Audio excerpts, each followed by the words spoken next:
से बड़बड़ाते हुए कह रहा था कि मौसम बहुत गर्म है और एक सेकंड और सहन नहीं कर सकता। जमीन पूरी तरह से लावा से भर गई थी और आगे बढ़ने की कोई जगह नहीं बची थी, इसलिए उसने रास्ता बदलने का फैसला किया। अगर हर घर के दरवाजे के सामने लावा बहता रहे तो वो अपनी तिपहिया गाड़ी को भी लावा में डूबा हुआ पाएगा जब वो अपनी आंटी के घर जाने की कोशिश करेगा।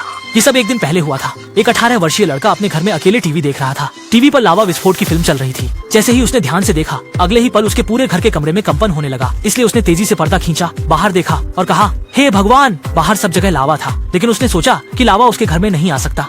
फिर जैसे ही उसने मुड़कर देखा, वास्तव में लावा अंदर आ गया। ये उसके पैरों तक पहुंचने वाला था। तब उसे याद आया और वह तुरंत सोफे पर कूद गया। लावा की वास्तविकता का परीक्षण करने के लिए उसने हाथ बढ़ाया, लेकिन लगभग जलकर सुअर की तरह बन गया। उसने तुरंत पास में रखे तकिए को लावा में फेंका। तुरंत लावा ने उसे डुबो दिया। फिर उसने एक रिमोट कंट्रोल फेंका जो उसी तरह लावा में समा गया। जल्दी से उसने अपना मोबाइल उठाया, एक फोटो खींची और दोस्तों को भेजा। उन्हें तेजी से देखने को कहा। जब उसने वापस देखा तो उसका पूरा घर लावा से घिरा हुआ था। इसलिए उसने एक कुशन पर खड़े होकर बाहर निकलने की कोशिश की।